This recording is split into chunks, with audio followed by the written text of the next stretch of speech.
자, 이어서 오늘의 일발 장전을 시작하겠습니다. 일발 장전의 두 기둥이죠. 최고의 주식 전문가 두 분과 함께합니다. 김영민, 김준호, MBN 골드 매니저 모셨습니다. 안녕하십니까? 반갑습니다. 자, 지난주 금요일 미장 시작할 때마다 정말 공포스러웠었고요. 뭐 엔비디아 급락하고 필라델피아 반도체 무너지고, 자, 이런 상황에서 두 가지 뉴스가 나왔습니다. 하나는 트럼프 대통령이 H200을 중국에 수출 허용할 수 있다라는 것과 존 윌리엄스 뉴욕 연은 총재가 금리 인하 필요하다라는 뉴스를 이제 살렸습니다. 영민 매니저, 네. 한 고비는 일단 뭐 트럼프 풋으로 넘겼다라고는 네. 하지만 앞서 오라클 얘기도 잠깐 했지만 지금 이 쇼 세력들 이 기회를 또 놓치지 않거든요. 아주 네. 그냥 그러니까 늑대처럼 아주 이 오라클을 물어뜯고 있습니다. 두 가지 뉴스 오늘 국내 증시 함께 올 것 같아요. 일단 뭐 미증시가 지난 금요일 날 반등을 했죠. 제가 예언했던 두 가지 네. 금리 인하 가능성 여전히 좀 남아있다라고 굉장히 강조를 많이 해드렸었는데 존 윌리엄스 연은 총재 사실상 뭐 연준의 2인자라고 이제 볼 수 그렇죠. 있는 인물이죠. 이 이제 윌리엄스 연은 총재가 금리 인하에 대해서 이제 긍정적인 이제 뷰, 고용이 훨씬 더 좀 중요하다 이런 의견을 다시 한번 좀 피력을 하면서 12월 이제 금리 인하 가능성이 CME 이제 패드워치 툴 기준으로 70%를 넘어섰어요. 순간요. 이게 33%까지 떨어졌다가 40%까지 올라왔다가 이제 70%까지 다시 올라온 거거든요. 근데 어쨌든 12월 10일로 예정되어 있는 FOMC 회의 전까지 금리 인하에 대한 이제 감론을 박. 왜냐하면 매파적인 성향의 연준 위원들과 비둘기파적인 연준 위원들이 계속해서 이제 개인적인 코멘트를 내놓을 거기 때문에 네. 뭐 이리 갔다 저리 갔다 좀 왔다 갔다 할 것 같기는 한데 저는 뭐 결론은 12월 달에도 금리 인하 가능성이 높다. 왜냐하면 고용과 물가에 대한 이제 데이터가 부족한 상황에서 저는 9월 달에 이제 공개된 점도표를 이제 뒤집어 엎을 만한 이제 객관적인 근거가 없다. 없어요. 그러면 이제 9월 달에 파월 의장이 얘기했던 우리는 이제 좀 포커스를 두 가지 이제 가이던스 중에 고용 쪽에 조금 더 이제 포커스를 맞춘다. 그런 측면에서 봤을 때는 뭐 금리 인하 가능성이 저는 훨씬 더 높지 않을까 다시 한번 좀 말씀드리고 그다음 이제 또 이슈가 됐던 게 방금 말씀드렸던 AI 버블론. 네. 이게 엔비디아 주가가 딱 살아나 버렸으면 버블론이 이제 좀 불식됐다 이렇게 우리가 좀 쉽게 해석을 좀 할 수 있을 텐데 엔비디아 주가 좀 추가적으로 좀 빠졌어요. 물론 네. 낙폭을 좀 줄이긴 많이 했습니다만. 주셨어요. 예. 결국은 이제 엔비디아와 오라클 뭐 또 비상장 기업이지만 오픈 AI 이런 기업들에 대한 어떤 고평가 과잉 투자에 대한 이제 논란. 특히 오라클 같은 경우에는 기존에 이제 180억 달러 정도의 이제 회사채를 발행한다라고 했다가 지금 추가적으로 380억 달러 또 발행을 한다라고 했거든요. 그럼 결국 이게 지난주에 나타났던 뭐 이 빅테크 기업들의 CDS 프리미엄 그리고 이제 나중에 이자 비용에 대한 어떤 재무적인 부담 이런 것들이 다시 불거질 수 있기 때문에 오라클의 이제 연이은 대규모 이제 회사채 발행 이슈가 아직까지 이제 AI 버블론을 완전하게 이제 불식시키기에는 조금 이제 또 좀 악재들이 좀 남아 있는 게 선전합니다, 아닌가. 지금. 네. 그런 상황이다. 근데 네. 다만 여기서 이제 하나 주목해야 되는 게 제가 이 결국은 AI 버블론 이슈가 이제 해소되는 건 트럼프 대통령의 발언에서 이제 시작될 거다라고 말씀드렸거든요. 시작 자체가 트럼프 대통령이 중국에 칩 수출 안 한다 그리고 다른 나라에 엔비디아 칩 절대 수출 못 한다 뭐 이런 식으로 이제 얘기했던 거에서부터 AI 과잉 투자에 대한 이제 얘기가 시작이 좀 됐고 그게 이제 도화선이었기 때문에 저는 결국 트럼프 트레이드를 또 주목해야 된다. 트럼프 대통령이 이런 상황이 더 이제 복잡해지면 뭔가 이제 수습을 할 거다. 근데 아니나 다를까 지금 H200 다시 이제 칩 수출 허용을 한다라는 거 이제 검토한다라는 게 보도가 좀 됐고 실제로 미국 의회에서는 공화당 민주당이 공통적으로 지금 중국에다가 칩 수출 재개해야 된다라는 걸 의회 차원에서 지금 논의를 하고 있는 상황이 있고 꼭 H200이 아니더라도 엔비디아가 지금 중국에 수출하는 또 다른 이제 저사양의 칩을 이미 준비하고 있었잖아요. 뭐 그런 칩이라도 중국에 이제 수출 재개를 허용해 준다라고 하면 엔비디아 입장에서는 지금 현재는 엔비디아의 가이던스에 이제 중국 매출이 완전히 빠져 있잖아요. 완전 제로거든요. 네. 근데 뭔가 이제 수출이 재개된다라고 하면 아주 큰 이제 수출 증가 그리고 이제 실적 증가에 대한 이제 모멘텀이 새롭게 이제 발생하는 거기 때문에 네. 이 트럼프 트레이드 소위 말해서 이제 미국과 미국 행정부와 트럼프 대통령의 어떤 발언으로 인해서 AI 버블론이 의외로 좀 쉽게 불식될 수 있는 가능성도 저는 충분히 있다. 뭐 그런 측면도 이번 주 우리 시장이 이제 개장을 좀 앞두고 비교적 우리 국내 증시에 조금 안정감을 줄 수 있는 재료들이었다. 이렇게 이제 평가할 수 있을 것 같습니다. 자, 영민 매니저는 이제 밝은 면과 어두운 면 중에서 그래도 밝은 면 쪽에 좀 더 이제 방점을 좀 맞습니다. 찍어줬습니다. 네. 준호 매니저 생각도 좀 궁금합니다. 이제 트럼프 대통령이 허용했다는 게 아니라 네. 이제 허용을 검토한다는 게 블룸버그 통신이고요. 이제 실질적으로 허용이 이제 된다 치면 가장 네. 큰 수혜는 뭐 엔비디아겠지만 여기에는 H200 그 맞습니다. HBM3 12단이 들어가니까 하이닉스도 오늘 좀 훈풍이 있거든요. SK 하이닉스가 지금 한 2% 정도 프리에서 지금 반등이 나와주고 있고 결국 이제 중국 H200 관련된 허용을 검토한다라는 거는 결국 이젠 그 중국과 미국 간의 관세 협상 관련해서 거의 마무리 국면에 진입했고 그리고 어느 정도 중국에도 줄 건 또 줘야 되는 거잖아요. 그래서 H210을 이제 허용한다고 한다라는 거는 거의 지금 이제 미국과 중국 간의 관세 협상이 거의 마무리 국면에 좀 진입해 있는 게 아닌가라고 좀 보고 있습니다. 만약에 허용한다고 했을 때는 엔비디아도 엔비디아지만 당연히 우리 이제 SK 하이닉스죠. 하이닉스를 또 필두로 한 또 HBM 또 소부장 관련 종목들까지도 같이 좀 훈풍을 받을 수밖에 없어서 이런 부분도 어떻게 보면 결국 다시 한번 이제 AI 또 거품론을 조금 부시시킬 수 있고 또 그리고 하는 총재도 사실 지금 AI 거품론과 우리 국내 SK 하이닉스를 필두로 한 반도체 기업들은 약간 별개다. 우리 SK 하이닉스를 필두로 한 반도체 기업들은 여전히 실적이 잘 나와주고 있는 상황이다 보니까 AI 거품론과는 조금 멀다라고 했는데 결국 이제 엔비디아가 그동안은 중국 그 매출을 배제한 상태에서도 정말 계속해서 사상 최대 실적을 달성하고 있었었는데 거기다가 중국 향 매출까지 달성한다고 했을 때는 결국 다시 한번 HBM3 12단 관련해서 다시 한번 출하량도 늘어날 수밖에 없다라고 좀 보고 있습니다. 그래서 이런 부분들이 저는 어느 정도 AI 거품론이 조금은 좀 불식될 가능성이 굉장히 높다라고 보고 있고요. 이번 이제 주에요. 오라클 같은 경우도 좀 최근에 AI 거품론은 사실상 지금 진짜 실적 대비해서 좀 주가가 좀 과대하게 상승해 나왔던 종목들 중심으로는 어느 정도 좀 이제 옥석가리기가 좀 중요한 시점이다라고 좀 보고 있어요. 그래서 팔란티아라든지 특히 이제 오라클 같은 경우는 최근에 지금 신용 등급 관련해서 뭐 알파벳이나 마이크로소프트 경쟁사들 대비해서 굉장히 낮은 상태이다 보니까 최근에 지금 이제 5년 만기 이제 오라클 또 이제 신용부도 스와프 CDS 관련된 너무 가격이 올랐죠. 너무 올랐고 네. 또 최근 몇 달 사이에 3배 가까이 상승했다라고 해요. 그러다 보니까 당연히 공매도의 표적이 될 수밖에 없는 거고 또 AI 거품론이 계속 확대되고 있는 시점에서 오라클이든지 또 그리고 주가 대비해서 지나치게 이제 퍼가 높은 기업들 중심으로는 공매도 물량이 늘어나겠지만 뭐 대표적으로 뭐 엔비디아라든지 그리고 또 우리 국내 기업들 중에서는 SK 하이닉스 같은 기업들 실적이 따박따박 강하게 찍히고 있는 기업들은 오히려 지금 이제 AI 거품론을 불식하고 쇼커버링 물량도 충분히 많이 들어올 수 있다고 좀 보고 있어서 이제부터는 우리가 AI 섹터 내에서 실질적으로 돈을 벌고 있는 기업과 그리고 좀 과도한 좀 거품이 낀 기업들 간의 어떤 이제 옥석가리기 상황이 더욱더 좀 팽배하게 이어지지 않을까라고 보고 있습니다. 영민 매니저 이거 하나만 아주 간략하게 물어볼게요. 이제 오라클이 있고 아마존이 있잖아요. 네.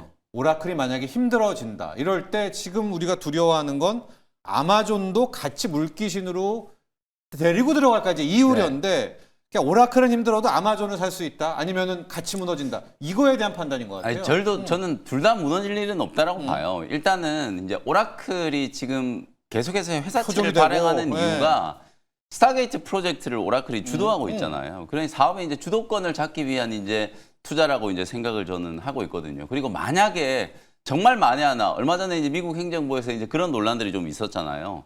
이제 결국에는 AI 쪽이 이제 투자에 대해서 미국이 이제 공적 자금 투입을 하지 않을 거다라는 거 이제 발언을 네. 하면서 그때도 한번 버블론이 이제 그리고 부각되면서 좀 오픈 AI가 출렁거렸었잖아요. 뜨끔했죠. 그렇죠. 근데 저는 사실 결국에는 만약에 진짜 우리가 이제 또 생각하고 싶지 않은 그런 사태가 벌어진다라고 하면 네. 미국 행정부에서 자금 지원자는 충분히 될 거라고 봐요. 인텔 보세요.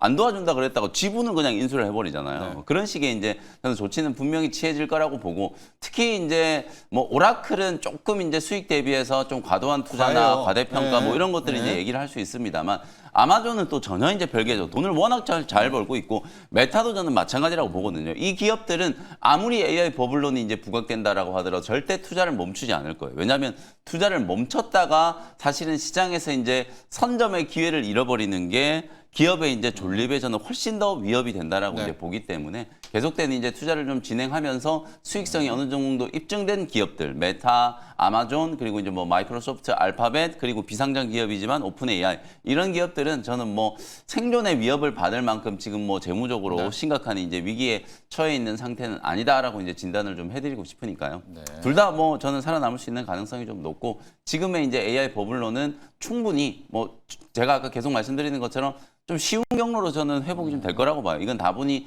좀 심리적인 요인이 좀 강하고, 그리고 지난주에도 저희가 말씀드렸던 것처럼 이 AI 버블론에 대한 이런 여러 가지 이제 불확실성들, 심지어 이제 엔비디아의 재고나 매출 채권까지 우리 꼼꼼하게 이제 따지고 있는 있죠. 상황이죠. 이 정도로 지금 엄밀하게 이제 엄정하게 이제 검증을 해가면서 새로운 산업에 이제 우리가 태동을 기다리고 있는 상황이기 때문에 저는 뭐 큰 문제 없이 이 AI 버블론에 대한 우려도 좀 불식이 좀 되지 않을까, 이렇게 이제 말씀을 좀 드리겠습니다. 자, 현재 시각 프리마켓 잠깐 볼까요? 삼성전자가 2%대 반등에 성공했고요. 하이닉스도 2.1% 일단 반등을 하고 있습니다.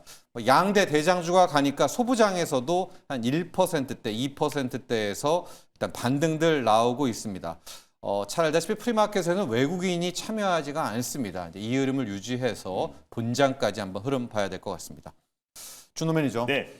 오늘 일발을 어디로 갈지 좀 궁금했었거든요. 저도 이제 작전 쓸 때 어디로 오늘 좀 네. 돈들이 갈까 오늘은 했었는데 그래도 약간 좀 전체적으로 시장의 수급이 좀 분산될 수 그렇죠. 있고 기술적 반등이 나와주는데 이제 AI 거품론이 조금씩은 그래도 불식되고 있다라는 점과 그리고 실적이 서서히 좀 빠르게 회복되고 있는 기업을 탑픽으로 선정해봤습니다. 바로 롯데 에너지 머티리얼즈를 오늘 탑픽 종목으로 좀 선정을 해봤는데, 일단은 뭐 AI 가속기라든지 또 그리고 이제 ESS 전지박 관련해서 동박을 또 제조하고 이제 판매하고 있는 기업이라고 보시면 될 것 같아요. 그래서 롯데 캐피칼이 2023년도에 일진 머티리얼즈를 지금 이제 자회사로 편입하면서 사명을 롯데 에너지 머티리얼즈로 이제 변경했다라고 보시면 될 것 같고요. 이제 전신이 이제 일진 머티리얼즈다 보시면 될 것 같습니다. 그래서 한동안 지금 2차 전지용 이제 동박 제조 관련해서 주력으로 했기 때문에 전기차 캐즘으로 인해서 사실상 이제 매출은 꾸준하게 좀 둔화세가 연출됐는데, 사실 뭐 이거는 롯데 에너지 머티리얼즈뿐만 아니라 2차 전지 소재 기업들이 대부분 다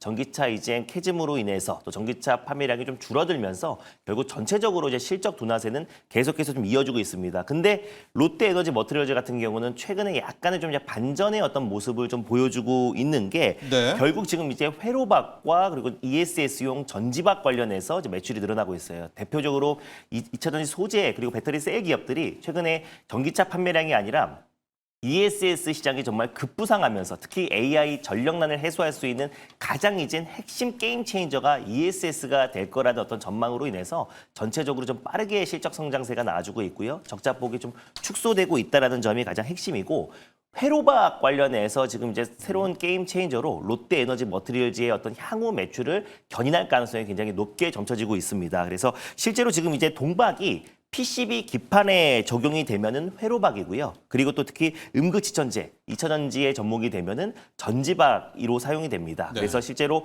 회로박과 ESS용 전지박의 매출 성장세가 지금 가파르게 진행되고 있다는 점이 지금 롯데 에너지 머티리얼즈가 2차 전지 섹터 내에서도 좀 강하게 반발 매수가 좀 유입되고 있다고 보고 있고요.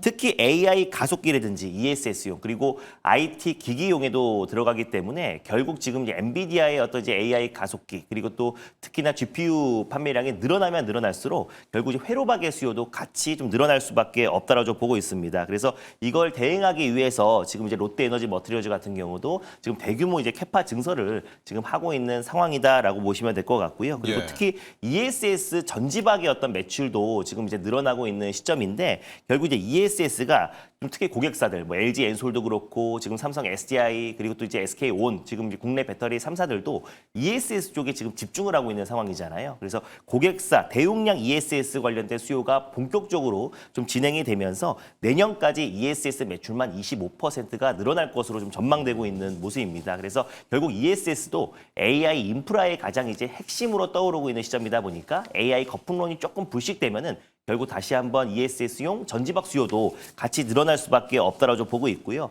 그리고 회로박 수요도 좀 계속해서 늘어나고 있고, 그리고 지금 모든 지금 빅테크 기업들, 구글에서도 주말 동안에 대규모 데이터 센터 투자 발표가 있었고, 지난주에 메타부터 시작해서 M7 기업들이 돌아가면서 지금 AI 인프라 대규모 투자 발표를 하고 있는 상황인데, 결국 AI 데이터 센터 투자가 확대되면 확대될수록 회로박 수요도 같이 급증한다라고 보시면 좋을 것 같습니다. 그래서 롯데 에너지 머티리얼즈도 신성장 동력으로 회로박에 집중하기 위해서 내년 생산 능력을 기존보다 1.7배 이상 늘리고 그리고 2028년까지 거의 6배 가깝게 캐파를 증설하겠다고 이제 발표를 했습니다. 그래서 내년부터 이제 회로박 매출과 전지박 매출이 빠르게 급성장하면서 흑자 전환에 대한 기대감도 굉장히 높다라고 보시면 될 것 같고요. 특히 이제 AI용 고부가 가치인 회로박과 그리고 ESS용 전지박 관련된 제품 포트폴리오를 지금 전환을 빠르게 좀 이어지고 있는 시점이다 보니까 결국 이제 롯데에너지 머티리얼즈가 다른 2차전지 소재 기업들 대비해서 좀 강한 매수세가 유입되고 있지 않나라고 좀 보고 있습니다. 거기에다가 북미의 지금 ESS 사업도 지금 확대되고 있는 시점이다 보니까 결국 이제 ESS 시장의 어떤 성장과 맞물려서 전지박과 그리고 다시 한번 데이터 센터 투자 확대에 회로박의 어떤 수요는 같이 늘어난다는 점에서 오늘 롯데에너지 머티리얼즈를 탑픽 종목 선정해봤습니다. 자, 롯데에너지 머티리얼스 아마 주식 투자 많이 하신 분들은 일진 머티리얼스. 머티리얼스. 네, 맞습니다. 그때 한때를 풍미했던 그 종목입니다. 이제 롯데가 그거를 네, 이제 M&A를 했고 키웠는데 그 다음부터 2차 전지 힘들어지고 네. 롯데 힘들어지고 해서 힘들어졌는데요. 동박이 우리는 그때 당시만 해도 2차 전지 동박으로만 알고 있었는데 맞습니다. 요즘은 두산과 하면서 이제 네. 반도체 동박으로 훨씬 더 유명하지만 다시 한번 네. 2차 전지의 전지박 시대가 온다. 맞아요. ESS용 전지박 시대도 이제 ESS용. 오고 거기다가 이제 회로박의 수요 같이 늘어난다라는 점. 그래서 그런 부분 때문에 저는 롯데에너지 머티리얼즈가 충분히 전 상승 여력이 남아 있다고 좀 보고 있고요. 현재 근데 프리마켓에서 이미 한 네. 4%대 뛰고 있어서 오늘 가격 전략은 어떻게 세워볼까요? 거의 지금 이제 최근에 좀 반발 매수가 좀 들어와주고 있는데 예. 일단 고점 대비해서는 나폭은 거의 뭐 7분의 1 토막이 나와 있는 상태라서 여전히 저는 가격적인 매력이 높다고 좀 보고 있습니다. 그래서 5% 정도 뜨고 있긴 한데 좀 매수를 좀 걸어놓고 대응하는 게 조금 더 안정적일 것 같아요. 오늘 가볼까요? 어차피 수급이 좀 분산되기 때문에 결국 이제 오늘 어느 정도 좀 상승폭은 좀 제한적이다라고 좀 판단되고 있어서 지금 43,300원대가 그 위치에 있는데요. 저는 42,000원 미만에서 일단 1차 매수의 관점으로 접근하셨으면 좋겠고 예. 목표가는 일단 42,000원 42,000원 라인대 다시 한번 47,000원 라인대를 일단 1차 목표가로 한번 설정해 보도록 하겠고요. 그리고 손절 라인대는 35,000원 말씀드려 보도록 하겠습니다. 자, 오늘 준호 매니저의 일발은 ESS 쪽의 소재 쪽 네. 예, 롯데에너지 머티리얼스로 향했습니다. 자, 그리고요 오늘 시장의 뜨거운 관심사 뉴스도 아마 뉴스플로우가 가장 많았습니다. 돌아온 삼바, 이 삼성바이오로직스 이야기를 해야 될 것 같습니다. 지금 삼성바이오로직스 또 삼성 에피스 홀딩스 인적 분할한 회사입니다. 두 개의 회사가 오늘 신규 등장을 합니다. 투자 전략도 좀 보고요. 지난주 금요일 날 여러분 바이오 쪽에서는 쾌거가 있습니다. 일라엘일리라는 기업이 바이오 기업 중에서는 최초로 장중이기는 하지만 시가총액이 또 1조 달러를 돌파했던 네. 그런 쾌거가 있습니다. 자, 단도직입적으로 묻죠. 돈은 많지가 않습니다, 영민 매니저. 삼바를 오늘 살까요? 신규 네. 투자자. 네. 에피스 홀딩스를 살까요? 어디 쪽에 조금 더 무게를 싣고 있어요? 영민 당연히 매니저부터는? 삼성바이오로직스를 이제 사야 되는데요. 실제로 이제 지금 인적 분할을 했잖아요. 그렇죠. 63대 이제 35로 35. 이제 인적 분할을 해가지고 원래 이제 한 80조 원 조금 넘게 이제 삼바가 시총이었으니까 삼성바이오로직스가 이제 50조 원대가 됐고 에피스가 이제 30조 원이 된 거거든요. 그럼 이제 그냥 객관적으로 보면 에피스는 신약 개발하는 기업이잖아요. 바이오시밀러 이제 하고. 사업 부분을 네. 인수하고 그다음에 이제 나머지 이제 신약 개발을 연구 개발하는 기업이기 때문에 갑자기 이제 신약 연구 개발하는 기업이 시총이 이제 30조가 넘는 거거든요. 그러니까 상대적으로 이제 그냥 냉정하게 평가를 해보면 에피스는 조금 이제 고평가다? 고평가되어 있고 네. 삼성바이오로직스는 마치 이제 거의 우리가 삼성바이오로직스 하면 실적 잘 나오는 CMO, CDMO 기업으로 알고 있었잖아요. 이 기업이 시총이 80조였는데 분할 변경 재상정 되니까 갑자기 시총이 50조. 50조가 됐다? 그게 싸 보이잖아요. 네. 그러니까 당연히 이제 삼성바이오로직스는 목표가 막 200만 원 넘는 이제 목표가도 나오는 거거든요. 그래서 가치적인 측면에서 봤을 때는 매출이 이제 6조 원이 넘어가고 있고 전 세계 이제 최대 또 생산 캐파를 이제 보유하고 있는 명실상부한 뭐 글로벌 1위의 CMO, CMO 죠. CDMO 네. 기업이 이제 삼성바이오로직스이기 때문에 지난주에도 제가 말씀드렸던 것처럼 미국의 뭐 생물보안법 추진에 대한 이제 이슈라든지 그거 아니더라도 뭐 요즘에 워낙 실적이 지금 잘 나오고 있잖아요. 삼성바이오로직스는 지금 뭐 한 5년 만에 매출이 거의 6배 가까이 지금 급증을 한 상태이기 때문에 실적이 굉장히 좀 잘 나오고 있고 미래에 이제 실적 가치만 놓고 보더라도 저 역시도 뭐 시총 거의 한 90조에서 100조 원 정도까지는 상승 여력이 좀 있지 않을까. 그래서 저는 오히려 걱정이 너무 이게 삼바 쪽으로 갈까 모든 봐? 수급이 오늘 다 쏠릴까봐 네. 이게 이제 뭐 온통 시장에 이제 관심이 이쪽으로 가다 보니까 네. 다른 제약 바이오 종목들이 조금 재미없을 수도 있지 않을까 이런 생각도 좀 들고 그다음에 이제 삼성 에피스 홀딩스도 어쨌든 홀딩스 이제 또 역할을 또 하는 매력도 거기도 있죠. 하고요. 네. 말씀드렸던 것처럼 삼성 바이오로직스로 분할을 하면서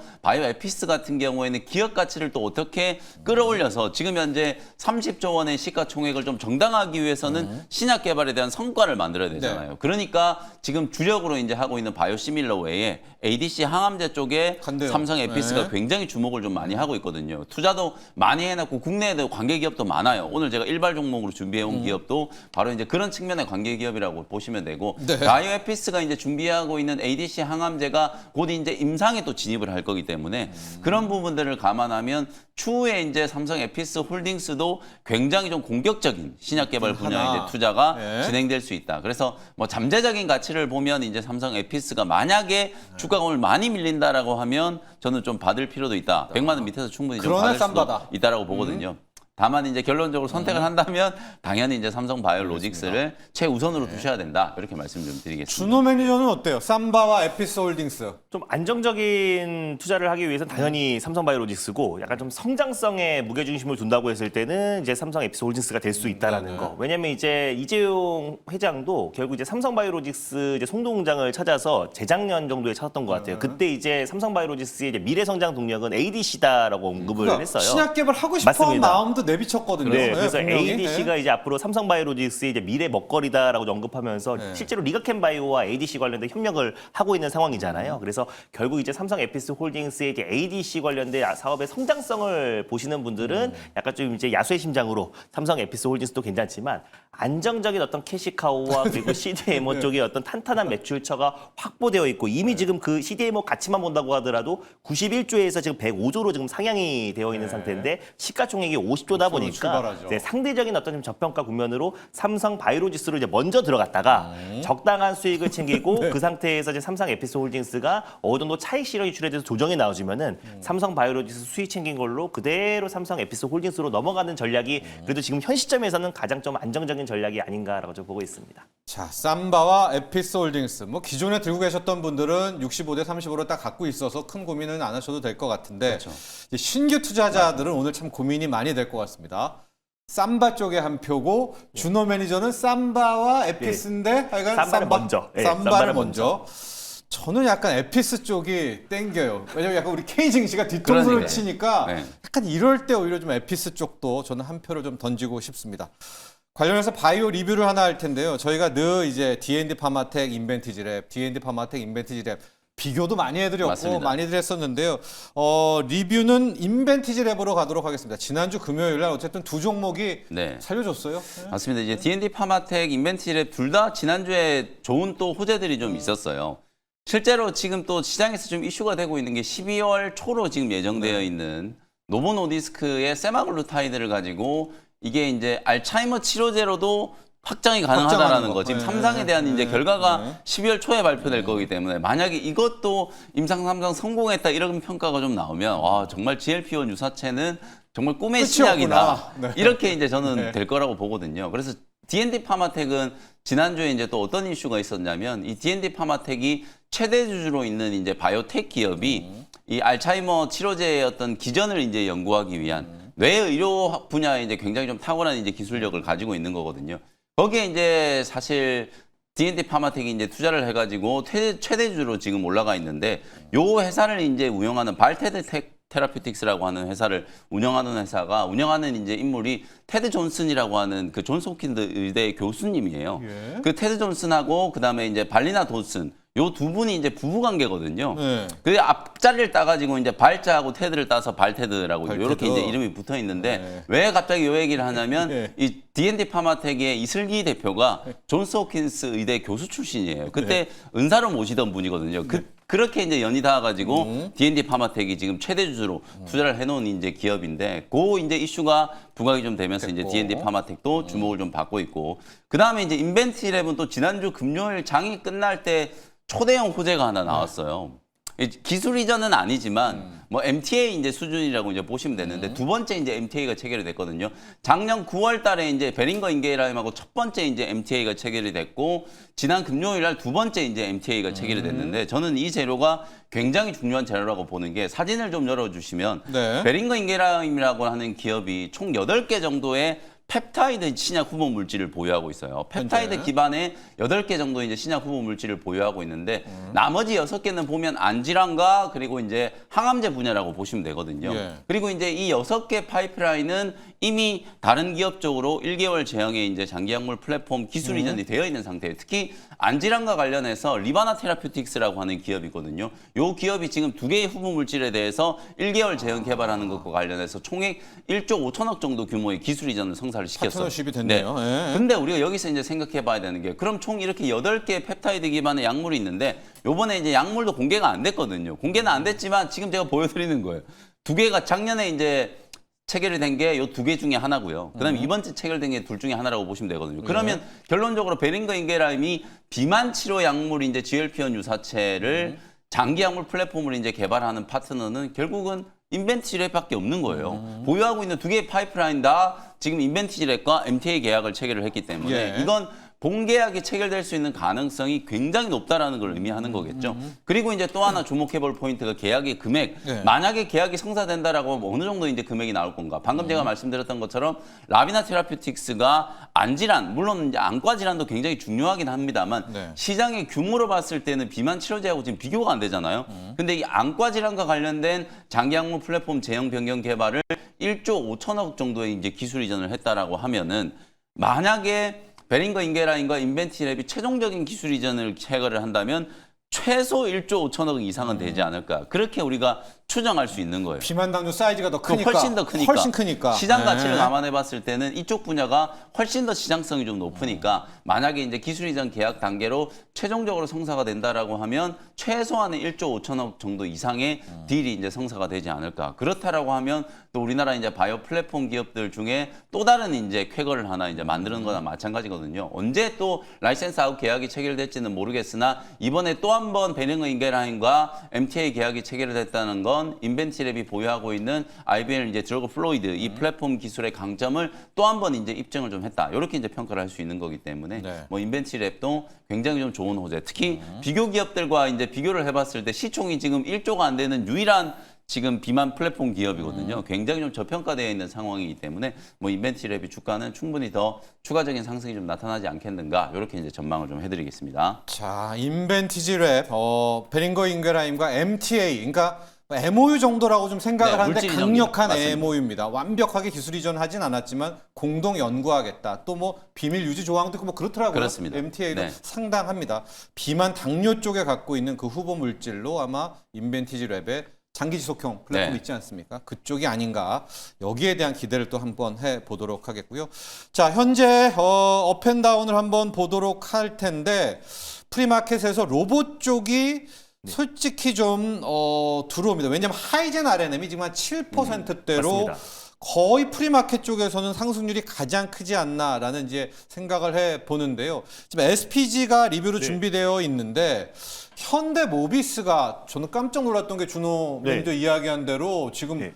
그 뭐죠 감속기하고 맞습니다. 액추에이터 때문에 사람 뽑고 네, 뭐 맞아요. 하고 완전 시장에 좀 매기가 되고 있거든요. 맞습니다. 모비스액이 하이젠 RNM 그다음에 리뷰로 SPG까지 갈게요. 네, 일단은 뭐 지금 우크라이나 재건주 다음으로 사실 로봇주 특히 하이젠 RNM이 세 번째로 지금 그렇네요. 프리에서 가장 강하게 이제 반등 흐름이 나와주고 있는 모습인데 일단 결국에 로봇은 이제 액추에이터가 가장 핵심이라는 거를 이번 지난주에 SPG가 말해줬고 그리고 또 로보티지가 한번 크게 시세가 분출되면서 전에 로봇 섹터의 했고. 대장 역할을 했잖아요. 그 다음에가 이제 하이젠 RNM까지 움직인다라는 거는 결국 로봇을 우리가 뭘 적고 종류가 너무나 많고 관련돼 들어가는 설비와 부품이 너무나 많은데 그 안에서 그냥 가장 대장은 액추에이터라는 게 아직까지 하이젠 RNM은 이 로봇용 액추에이터로는 0.1%의 매출을 차지하고 있지밖에 않지만 결국 그럼에도 불구하고 향후의 어떤 성장성만 본다고 하더라도 결국 이제 우리가 액추에이터 기업 안에서만 계속 순환매가 빠르게 돌고 있다는 거를 다시 한번 좀 확인할 수 있지 않나라고 보고 있습니다. 그래서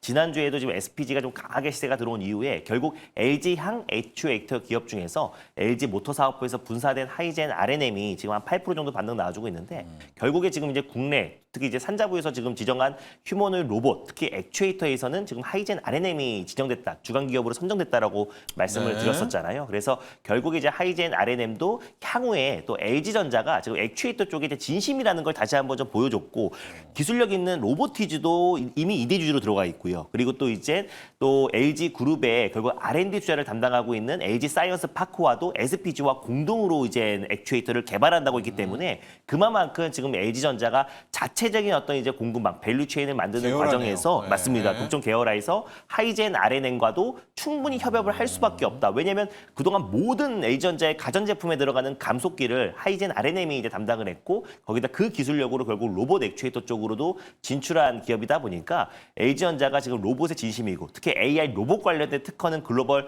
많은 테크 기업들 중에서 LG전자가 1등이라고 말씀드렸었는데, 그만큼 모바일 사업 철수한 이후에 신성장 동력으로 로봇 쪽에 삼성보다 훨씬 더 행보적으로, 그러니까 말로만 그런 게 아니라 진짜 기술력 있는 기업들을 계속해서 지분 투자와 협력을 하고 있잖아요. 베어 로보틱스 인수했죠. 엔젤 로보틱스, 로보스타, 로보티즈, 그리고 하이지 RNM도 분사된 기업이고 하다 보니까 결국 이제 로봇 쪽에 굉장히 적극적인 행보를 보여주고 있다는 점도 하이젠 RNM의 가치가 다시 한번 좀 부각될 수 있다는 점이 지금 시장에서 좀 반응하고 있지 않나라고 좀 보고 있고, 현대 모비스 같은 경우는 사실상 지금 현대차에서도 결국 로봇의 그렇다고 다 진심이잖아요. 합니다. 네. 그래서 올해 지금 연말 늦어도 CES 행사에서는 새로운 아틀라스 휴머노id 로봇을 또 공개를 앞두고 있는 시점인데, 모든 기업들이 일단 액추에이터는 자체적인 어떤 개발을 할 수밖에 없는 게, 결국 액추에이터가 이제 그 로봇의 관절 그리고 또 이제 근육 역할을 한다고 말씀드렸잖아요. 액추에이터가 로봇 원가의 30에서 그리고 더 첨단화되면 첨단화될수록 거의 60%까지 원가에 들어가기 때문에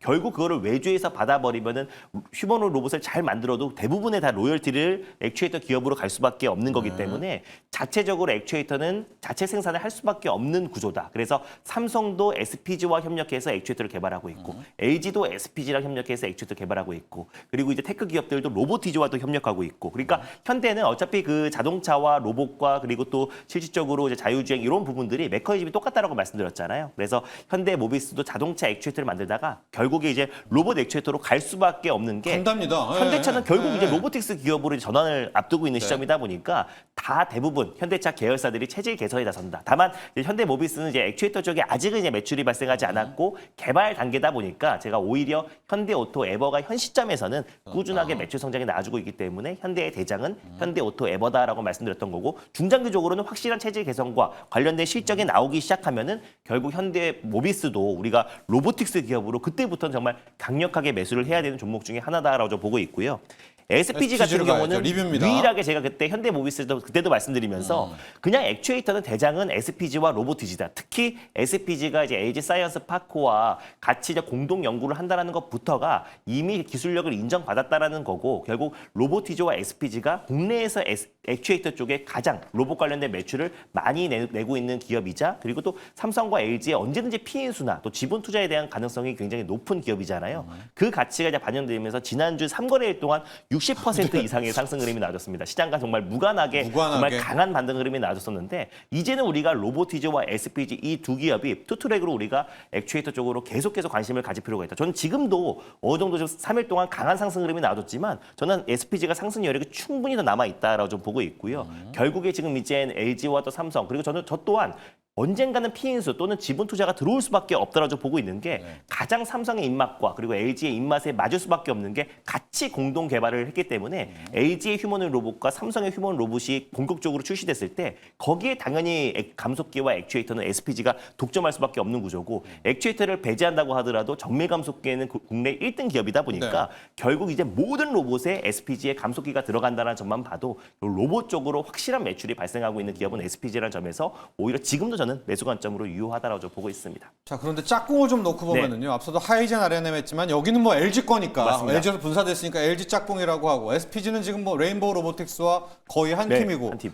그럼 모비스는 뭘 삽니까? 뭐 사명 같은 거 사야 됩니까? 이게 너무 후발주자여가지고 못 따라잡을 것 같은데요. 일단 뭐 현대 모비스는 액추에이터를 한다라고 이제 작년부터 이제 뭐 발표를 주말에도 했어요. 많이 나오더라고요. 주말에도 나오고. 근데 다만 이제 네. 시장에서는 아직까지 현대 모비스를 로봇 기업으로 평가하기보다 아직은요? 아직까지는 자동차 기업으로, 이제 자동차 부품 기업으로 평가를 받고 있는 시점이다 보니까 확실한 체질 개선을 하기 위해서는 이번에 뭐 아틀라스가 이제 본격적으로 양산이 되고 거기에 들어간 액추에이터를 현대 모비스가 담당하고 있다고 해서 처음으로 이제 숫자가 발생하면은 네. 그때부터 시장에서 좀 확실하게 좀 이제 로봇 기업으로 평가를 할 텐데 아직까지는 시장에서 현대 모비스에 대한 인식 자체가 자동차 부품 기업으로 보고 있고 이제 개발 단계다 보니까 시장에서는 크게 적용되고 있지 않다라고 보고 개발 있습니다. 단계이긴 하지만 우리가 또 이제 뇌피셜로 추론을 좀 해보면은 네, 좋아요. 현대 모비스의 또 무게감이 있잖아요. 그리고 우리가 다들 알다시피 현대차는 아직 이제 지배 구조에 대한 이제 이슈가 마무리가 안 됐기 그렇죠. 때문에 어떤 식으로든 모비스와 이제 글로비스는 핵심적인 영역을 잘 돼야죠. 담당하게 돼요. 네, 그러면 네. 가치를 일단 끌어올려야 될 거 아니에요. 네. 그런 측면에서 봤을 때 현대 모비스는 네. 뭐든 지금 열심히 해야 된다. 그리고 이제 그룹 전체적으로 상당히 이제 전폭적인 좀 지원을 받을 수 있는 네. 그런 이제 분위기가 되어 있기 때문에 사실 액추에이터 이게 이제 스마트 액추에이터 같은 경우에는 개발하는 데 상당히 좀 시간이 걸리고 네. 그리고 양산을 하는 단계에서도 이제 최적화의 과정 그러니까 고객사들이 이제 요구하는 걸로 이제 개개별로 이제 공동 개발을 해야 해야 되는 되는데. 상황이기 때문에 시간이 이제 꽤 오래 걸리는 건 맞지만 네. 대기업이 이제 할수 이렇게 있다. 투자를 공격적으로 네. 한다라고 하면 네. 그 시간을 이제 단축시키는 건 뭐 그야말로 정말 저는 시간 문제다. 그래서 네. 한다고 하면 한다라는 걸 이제 정의선 회장이 많이 보여줬기 때문에 현대 모비스도 뭐 저는 충분히 가능성이 좀 있지 않을까 이렇게 이제 평가를 좀 할 수 있을 것 같습니다. 좋습니다. 지금 프리마켓에서 하이젠 RNM은 8%대, SPG는 그렇게 올랐는데도 또 한 3%대 상승 나오고 있습니다. 자, 오늘도 이 감속 액추에이터 라인들도 주목하시고요.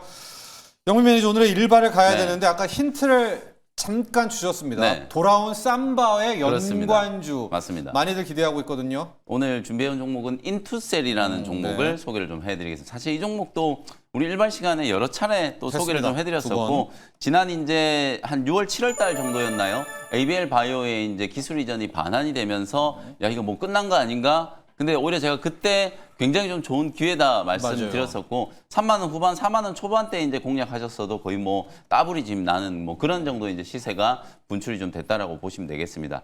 일단 삼성바이오로직스와 삼성 에피스 홀딩스가 오늘 이제 변경 상장되는 게 어쨌든 오늘 우리 국내 증시에서는 네. 가장 큰 이슈예요. 근데 이제 맞습니다. 아까 뭐 객관적으로는 평가해드렸다시피 삼성바이오로직스는 이제 걱정이 없는데 에피스 같은 경우에는 기업 가치를 분명히 좀 증명을 해야 되는 신약 네. 개발하는 기업이기 때문에 저는 뭐 필연적인 과정이라고 보고 그래서 또 에피스 홀딩스 역시도 미래 이제 새로운 성장 동력으로 ADC. 셀트리온 서정진 회장도 미래 성장 동력으로 ADC. 그러니까 지금 항암제 분야에서는 그야말로 이제 ADC가 가장 좀 뜨거운 이슈다. 업계 이제 이슈 자체가 가장 좀 강력한 쪽이 이제 ADC이기 때문에 삼성 에피스 홀딩스도 저는 굉장히 좀 성장 동력을 잘 발굴을 했다. 이렇게 이제 평가를 좀 하고요. 곧 이제 임상에 진입하는 이제 ADC를 이제 보유하는 기업으로 발돋움할 가능성이 굉장히 좀 높다. 그런 측면에서 삼성 에피스 홀딩스와 ADC 분야의 항암제를 공동 개발하고 있는 인투셀의 가치를 우리가 다시 한번 주목을 해야 된다. 실제로 지난 7월 달에 ABL 바이오로부터 이제 반환이 됐던 이제 기술은 소위 말해서 넥사테칸의 이 특허 문제였잖아요. 그때 이제 중국 기업 쪽이 이미 먼저 특허를 이제 출원을 해놨다 보니까 이거 특허 출원돼 있는 거 이제 기술 이전 해가지고 오히려 인투셀 쪽에 비난이 좀 많이 비난의 화살이 이제 쏠렸었는데 지금 평가는 오히려 ABL 바이오가 좋은 기회를 잡았는데 너무 성급하게 기술 이전 반환을 한 게 아닌가. 왜 제가 그런 말씀을 왜요? 드리냐면 지난 21일 날 삼성 에피스 홀딩스가 그 아까 중국의 넥사테칸의 특허를 조금 더 먼저 특허를 이제 신청한 프론트라인이라고 하는 바이오텍 기업이 있거든요. 그 프론트라인하고 ADC 연구 공동 연구 개발을 계약을 체결을 해버렸어요. 그러니까 이게 무슨 의미냐면 예. 넥사테칸의 권리를 확보해가지고 인투셀이 가지고 있던 특허에 대한 문제를 완전히 해소시켜 버린 거예요. 그러니까 삼성 에피스하고 인투셀이 공동해서 지금 ADC를 개발하고 있는데 그 이제 넥사테칸이라고 하는 그 물질에 대한 특허권을 방금 말씀드렸던 것처럼 중국의 중국이 프론트라인이라는 갖고 있죠. 기업이 갖고 있었는데 그 프론트라인이 가지고 있는 권리를 삼성 에피스가 확보를 해버린 거예요. 그러니까 특허와 관련된 문제를 완전히 이제 해소를 하고 삼성 에피스하고 이제는 인투셀이 굉장히 좀 적극적으로 ADC를 이제 개발할 수 있는 이제 근거가 만들어졌다. 그러니까 인투셀의 넥스테칸이 네. 가능성 있다. 특허에 대한 문제가 완전히 해소된 거예요. 네, 그러니까 이렇게 본 삼성 거예요? 바이오 에피스가 네. 공동 연구 개발 계약을 이제 체결을 했기 때문에 완전히 이제 특허에 대한 문제를 해소를 좀 시켜버리면서 인투셀의 이제 기업 가치도 어찌 보면 삼성 에피스 홀딩스의 이제 기업 가치가 이제 성장할 때 가장 중요한 게 제가 ADC라고 말씀드렸잖아요. 그런 측면에서 봤을 때는 이번에 다시 한번 인투셀이 이제 보유하고 있는 오파스 링크에 대한 대한 요 기술력이 좀 부각되지 않겠는가. 인투셀은 핵심은 오파스 링크예요. 이게 제가 말씀드렸던 것처럼 페이로드의 어떤 작용기 선택의 이제 폭을 좀 넓히게 되고 ADC 쪽에 가장 좀 문제가 되는 어떤 독성의 문제, 그 문제를 해결할 수 있는 강력한 이제 플랫폼 기술로 이제 부각이 좀 되고 있기 때문에 실제로 삼성 에피스, 뭐 ABL 바이오 이런 기업에 연이어서 이제 기술 이전을 했다라는 것 자체는 이 기업이 가지고 있는 플랫폼 기술의 이제 강점을 저는 어느 정도 벌써 입증을 좀 받았다. 그래서 우리가 다른 경우 같았으면은 오히려 해외 기업, 빅파마들 쪽으로 이제 기술 이전하고 공동 연구 개발 그렇죠. 채용하는 걸 더 이제 또 높은 점수를 줄 수 있겠지만 오늘만은 삼성 에피스 홀딩스와 삼성 바이오로직스가 우리 시장의 이제 주인공이 좀 될 거기 때문에 오히려 이런 식의 이제 강력한 협력 관계가 이제 부각될 수 있을 만한 인투셀이 가장 좀 대표적인 수혜주로 부각이 좀 되지 않을까. 말씀드렸던 것처럼 공동 개발하고 있는 이 ADC 파이프라인이 곧 이제 임상의 단계에 이제 진입을 할 가능. 그러니까 전임상의 단계와 임상의 단계는 파이프라인의 가치 자체가 아예 차원이 다르게 이제 업그레이드 되는 거라고 이제 보시면 되거든요. 그런 측면에서 이제 임상의 단계에 이제 진입하는 ADC들이 이제 생기기 시작하고 그리고 이제 인투셀 같은 경우에는 뭐 다양한 기업들과의 이미 기술 이전을 통해서 사실상 계속해서 이제 새로운 페이로드와 또 그 링커 기술에 대한 이제 필요하죠. 강점을 부각을 좀 받을 수 있는 가능성이 좀 높기 때문에 주가가 최근에 조금 많이 올라온 구간이긴 합니다만 저는 충분히 신고가 한번 분출을 좀 할 수 있다. 이렇게 이제 보여지고요.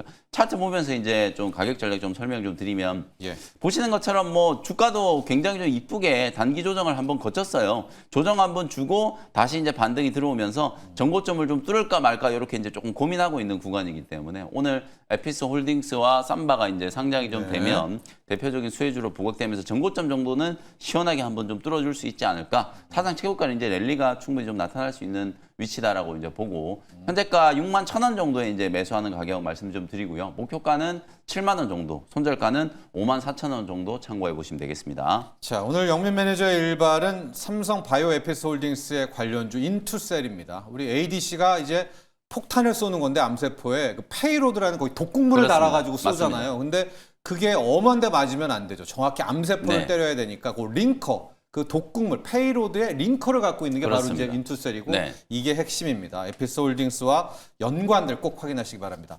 앞서 준호 매니저는 롯데 에너지 머티리얼스 2차 전지 ESS 전지박. 동박, 네, 전지박에 맞습니다. 초점을 맞춰주시면 될 것 같습니다. 일발장전 여기까지 하죠. 오늘도 성공 투자하십시오. 감사합니다. 고맙습니다.